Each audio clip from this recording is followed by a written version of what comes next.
Little by little, the water carved a masterpiece, and so did he. The jungle was thick with humidity, and the trail ahead was nearly invisible beneath the dense canopy. Each step down the mountain path pulled him deeper into the unknown. Not just into the wilderness, but into something far more mysterious: himself. The guide had warned him that this is no casual walk. It is a 5 days of rope climbing, river crossing, and shadows. But it wasn't just the terrain that he came face to face with. He was walking into the cave to confront something hidden, something buried, something that had been carving itself into his mind for years. Quiet, unseen pressure, shaping his very life in ways that he never noticed until he finally stopped running. He didn't come here just for adventure. He came here to find something God had been building in the dark.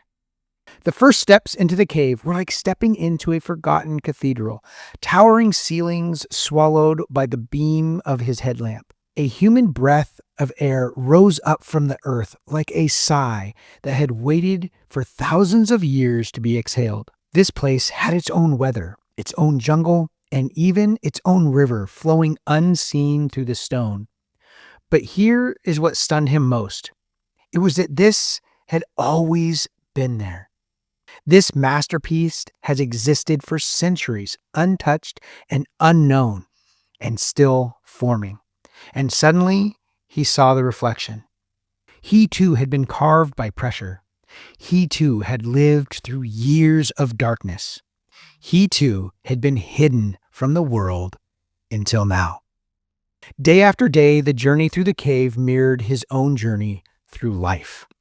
The jungle inside the cave, growing from a collapsed ceiling, reminded him of how God brings life from his brokenness.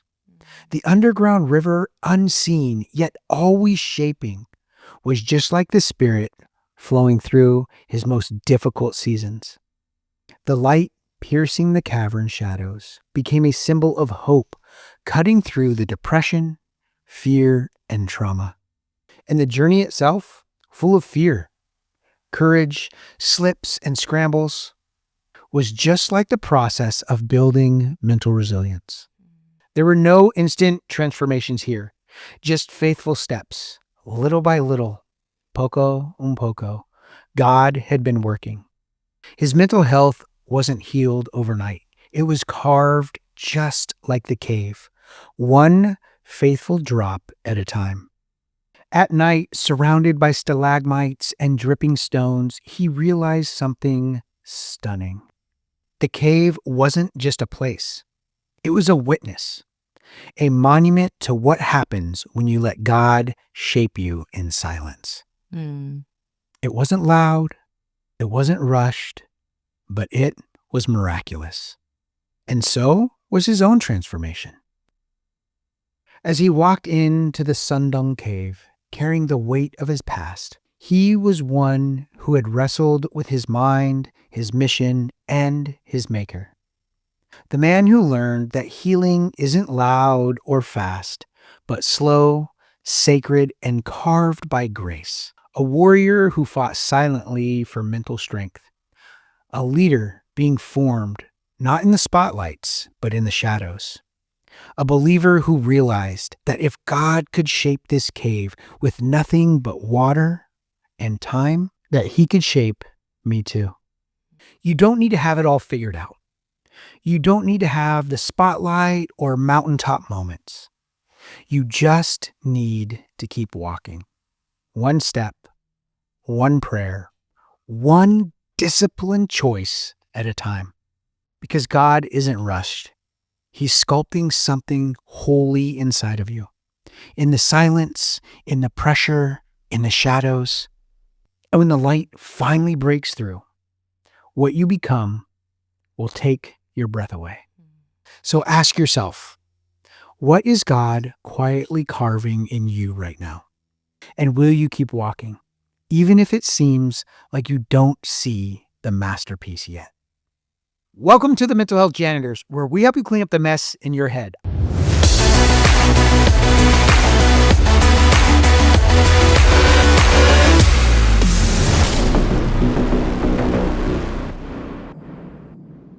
I'm your host, Sgt Q, and with me as always, Doc Jess. Welcome for being here. Okay, We're a little rusty. Uno mas. Okay. And with me as always, Doc Jess. Hi, thank you for being here. Are you jazz handing it? What do we do then? And with me as always, Doc Jess. Hi, thank you for being here. One more time. And with me as always, Doc Jess. Hi, yes, thank you for being here. All right, so today's Q-Tale was actually my journey through the Son Doong Cave, the largest cave system in the world, and it was completely undiscovered by man until 1990, and it wasn't explored until 1991. That's incredible. So the shirt that I'm wearing, you're probably asking yourself, like, what the heck? Where's Sgt Q's Man in Black, Johnny Cash style black shirt? Right? You like that? That was good, right? I sure do. I'm wearing this bright color on my back today because this is my shirt that I got when I went caving through that. It was a 6-day journey, 4 days completely underground where I'm sleeping in the cave. This is not a regular cave. It is massive. Imagine stepping inside of a football stadium. That's the size of this cave, but it's 6 days long, 4 days completely underground that you're climbing through this cave. But it's the size, and some parts of it, you could fit the Empire State Building standing straight up. That's how big this place was. My goodness. It was magnificent. It felt like I was stepping back in time to when God was first creating the earth. I saw things inside of there that I have never seen anywhere else on earth. There were new species of fish, blind fish that live in the cave. There are these incredibly creepy bugs that they call hairy, scary Mary. And Google that. That's the name. Like, this thing is a cross between a centipede. It's about this long. A centipede with spider legs. So it's about this long like a centipede, but it's got spider legs that are about, I don't know, two inches. I mean, this thing is hairy, scary Mary. Google it. You saw one? Yeah, it's a thing that nightmares are made of. Yeah. Literally. It's got these crickets in there where the cricket is probably only a half an inch, but its antennas are like 2 inches out. And it's just like feeling around. It was so cool. And your wife went. Yes. Oh my gosh, I can't wait to hear her stories. It was incredible. But what I really noticed with this, what really helped me see this, when I went to the cave, I built myself my own devotional as I went through. And I recorded my thoughts, my feelings, my emotions. And what I found there was that my mental health journey and my business journey started at the same time. When I was really struggling with mental health, living in my car is when I started my first company, my janitorial company, which is now a multi-million-dollar company. It's in the top 2% of companies in the world. But nobody knew that. Heck, I didn't even really recognize how successful that company was. And I've been building that for 15 years. Well, last year, I went on The Blocks, which is a reality TV show. It's a competition for entrepreneurs. And I won back-to-back championships. And now I'm a coach and judge for the show. So for years, God had been building this business in the dark. Nobody knew about it. At the same time, I'm building my mental resiliency in the dark, and nobody really knew about it.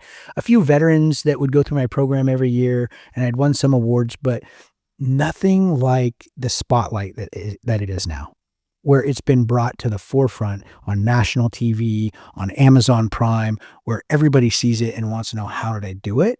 And now I get to share with them the gospel, that I built my mental resilience and my business on biblical principles, and they can do the same thing.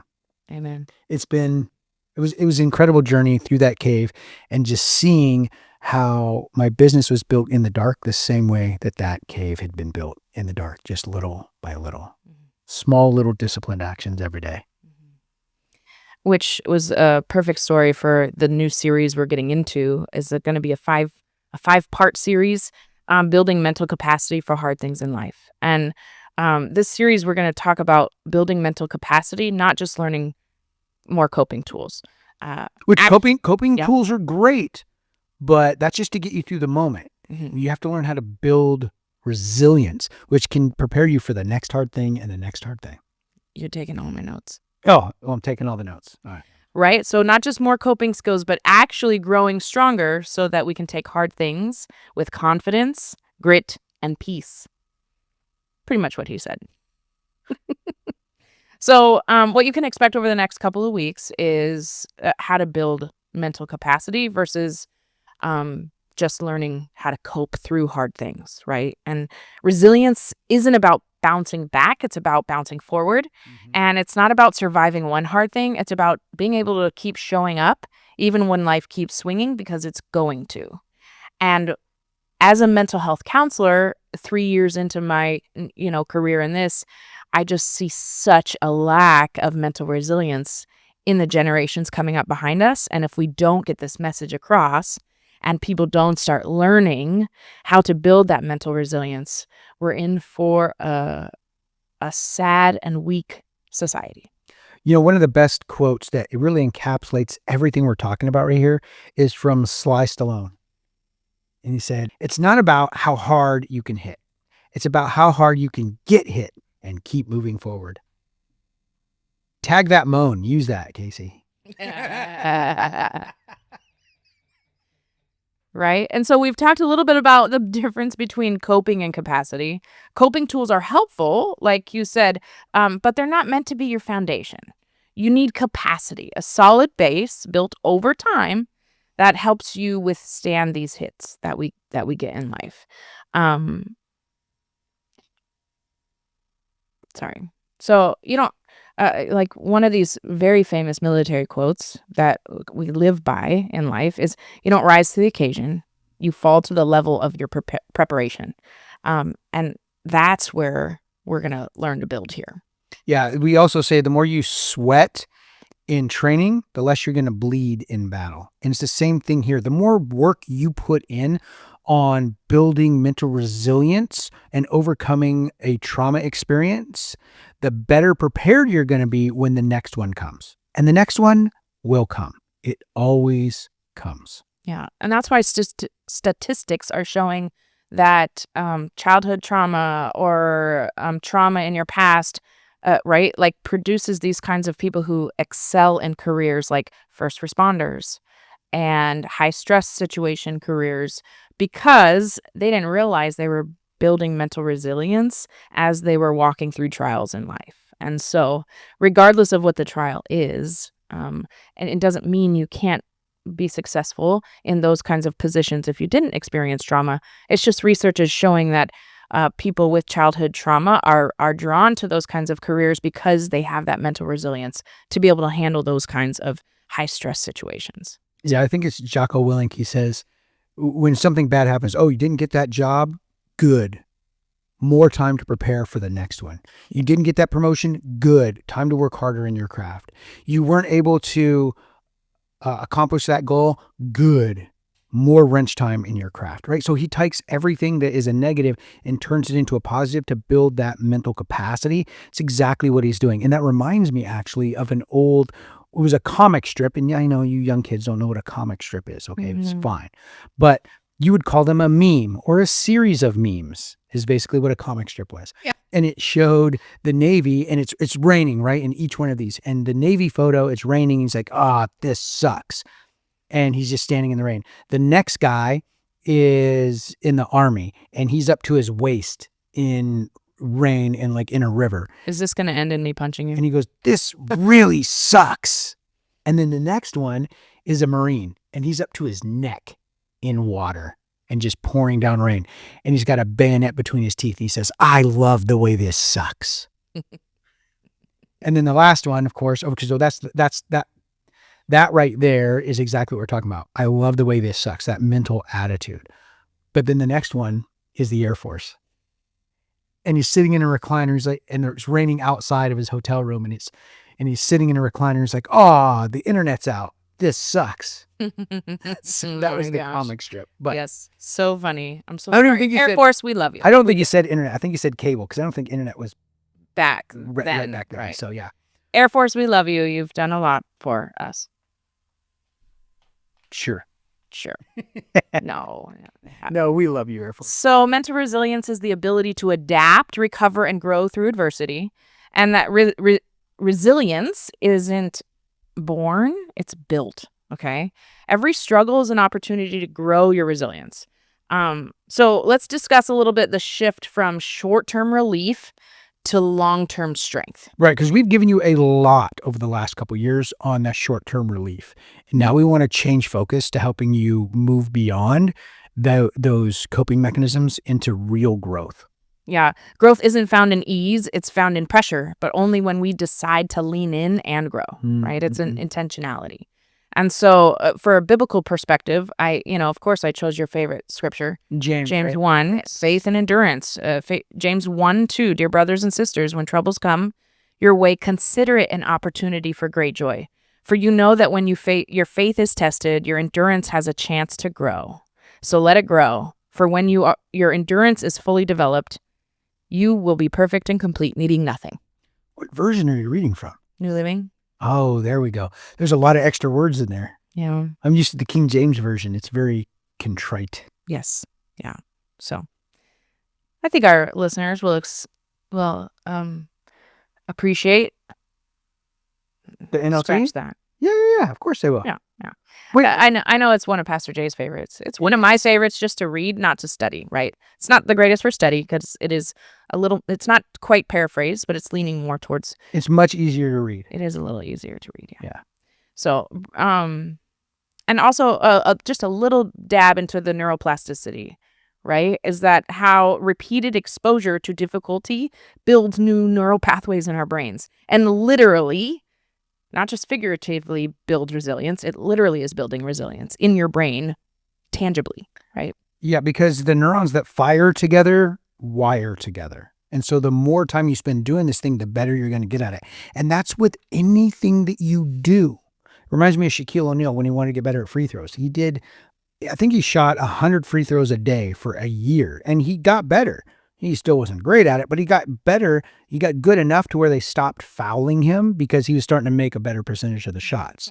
So he did it, but it took time for his brain to fire off enough of those neural connections to wire them together to get better at it. Yeah. Same thing with what we're going to teach you here today. The more time you spend doing it, the better you're going to get at it. It's like day 1 in the gym. You're not going to get any stronger. Exactly. But day 1,000 in the gym, yeah, you're going to be a heck of a lot stronger because you've been working that out. And mental resilience is a muscle. You must work it out. Right. And you're going to hear a lot of these phrases like delayed gratification and that kind of stuff because that's what it takes. And we're a society that is uncomfortable with delayed gratification. And so the first thing about this is normalizing this process, and resiliency starts with awareness and acceptance. You know what's funny? I'm aware of this and I accept it, and it's still very difficult for Exactly. me because I'm like, I should be farther along in my business. Mm. Like, well, you did 6 figures your first year out. I'm like, yeah, but I want to do 7. But people look at me like I'm nuts. But I even deal with that. You are I kinda know nuts. these things, Yeah. but I know these things and I Yeah. still struggle. Exactly. So if you're struggling with it, that's normal. Yes. I struggle with it. Yes. And I teach on it. Exactly. And normalize that this is hard, but it's not beyond me. And then discomfort doesn't mean something is wrong. It means something is working. Okay. That's right. Let's introduce this simple reframe, kind of like the Marines do, is instead of how do I make this stop, try what is this building in me? Just like Jocko. And he's a Marine. No, Oh. he's not. He's a Navy SEAL. Navy He wishes he was a Marine. Oh, wow. I do remember Jocko. I'm sorry. He is a Navy SEAL. And I do believe we overlapped in our deployment to Ramadi, Iraq.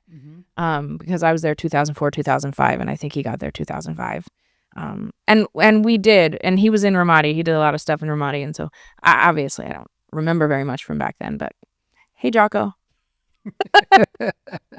We shared some battle space, buddy. Yeah, I might have worked on some of your guys when they got shot or blown up or something. So we're going to talk a little bit about a practical application that we can work on this week, specifically about building this mental capacity. And it's a reflection prompt is number 1. So we're going to say, what's one hard thing I've been through that built strength in me? And write it down. Journal about it for a little bit. Number 2, where in my life am I surviving with coping tools instead of building capacity? So one example of this is, for me, I'll put myself out there. Like, one area in my life that I survived with coping tools back in the day was my noise canceling headphones. And so I sat in a season where I just had to wear noise canceling headphones everywhere, because the second things got uncomfortable for me with noises and triggering, I just put those on because it went away.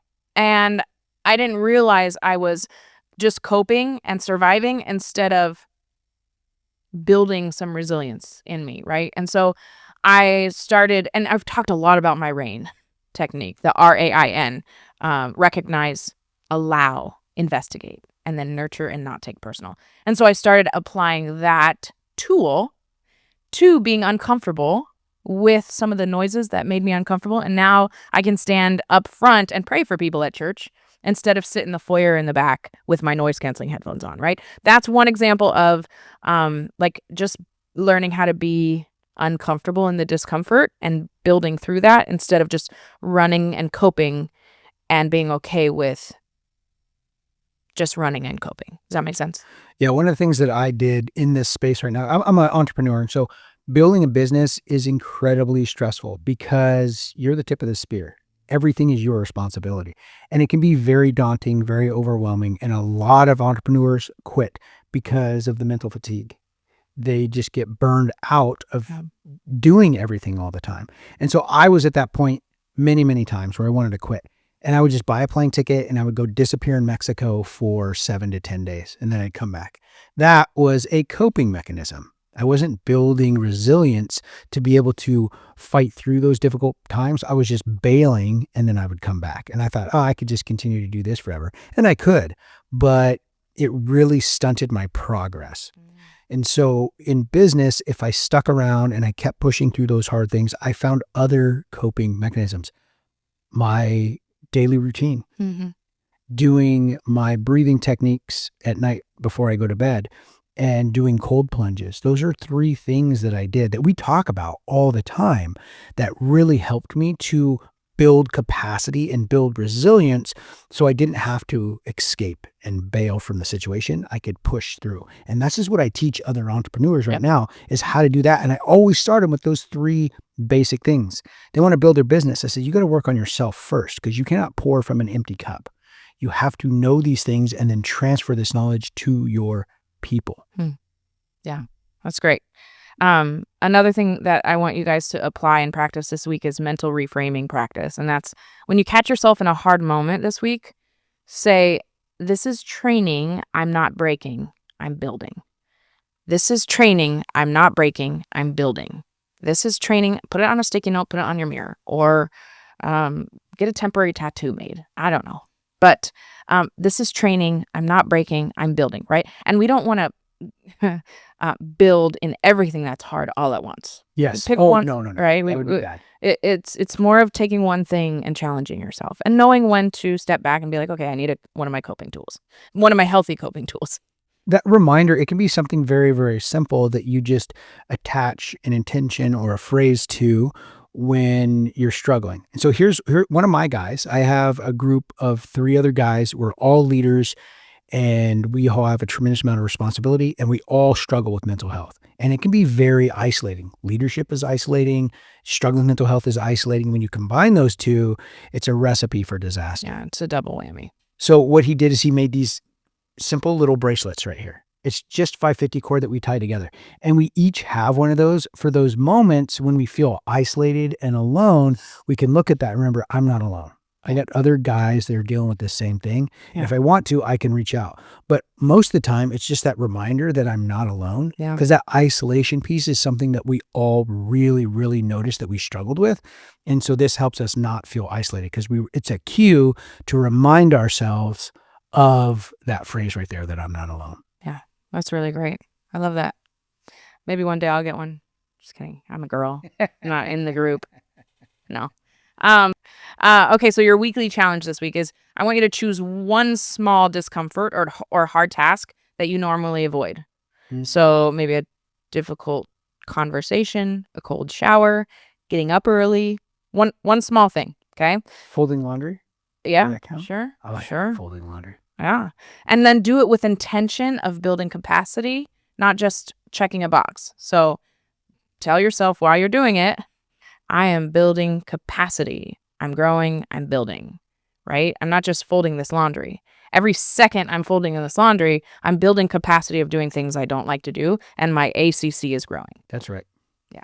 Anterior cingulate cortex, if you're new to the show. Yeah. Okay, so reminder, life may not get easier, but you can get stronger. Okay. Life will never get easier. Right, that's true. You have to get stronger, or you're just going to fail and be a sad sack. Nobody's going to want to hang out with you. You have to get stronger. Which is 80% of the population. Yeah, statistically. This world is not going to get any. I remember being a kid and I thought, man, this is hard. I can't wait for it to get easier. It's never gotten easier. Yeah. Nothing has gotten easier. Mm-hmm. The economy's gotten worse. Regulations gotten more tight. The internet's out there, so now everybody can see every mistake you make. Like, it is not getting easier. Yeah. You must get stronger. Open your eyes. See what's ahead of you. Nothing is going to get easier. Yeah? Okay. Oh, you know what I want to talk about next time? The boat captain. Did you see this on the internet? I wrote a whole blog about this. Put it on my LinkedIn. It's about this veteran boat captain, and he has this freak out moment. It's captured on video, and his entire business is in the toilet right now. Gone. And he's been working for like 10 years to build this business. He was one of the best boat captains out there. And overnight, because he couldn't control his tongue, which is in scripture, and he couldn't control his emotions because he wasn't managing his mental health well, he had this mental health moment. It was caught on video, and his whole business is gone. Just like that. That's what can happen. That's real talk. And we'll talk about it next week. Yeah. Okay. Resilience isn't about just pushing through, okay? It's about becoming a person who can hold hard things without falling apart. Kind of like the boat captain, okay? Boat captain, I'm sorry you went through that, and hopefully you can learn from our podcast. Yeah, he had an incident that happened earlier in the day, and he'd just been stewing on it all day. So when he came back across that same area, he went and had an interaction with some people that were there, and it did not turn out well for him. Like, he's in jail right now. Oh gosh. Okay. Next week, Aaron. Yeah, next week. Good teaser. Okay. Cliffhanger. So I want to invite you guys to commit to this series. It's going to be a 4 or 5 part series on building 5-part series about building mental capacity. I think we're gonna have a really special guest on one of them. Yes, we are. I'm excited about. Yes, we are. Right. Oh, we're not going to tell you that. These next 5 weeks are going to be amazing, you guys. We've got so many awesome things in store for you. It's going to be great. Okay, so each week we're going to help you build a new layer of mental strength so that by the end of this 5-week series, you'll feel more grounded, more equipped, and more at peace no matter what life throws at you. Yeah, and I'm kind of going to be I'm going to be hard on you guys over this next 5 weeks. Not like Jess. If you want to be coddled, like, go see her. Not me. Like, I'm not the coddling person. Seriously ask anybody who knows me. They're like, Jess shoots straight. No, I know, but of the two of us, you're definitely the more friendly one. Sure. Of the two of us. Sure. Yeah. I mean, I'm nice. If you compare us to the rest of the world, yeah, we're hard asses. Okay. But I mean, yeah, you're definitely the fluffier one than for sure. Is that a fat joke? Well, it could be, but it wasn't. Get that. Your wife, I'm sending this clip to your wife. Anyways, so next week we're going to build emotional stamina. Learning how to sit with hard emotions without shutting down or checking out. Learning how to sit with the feeling of being called fat.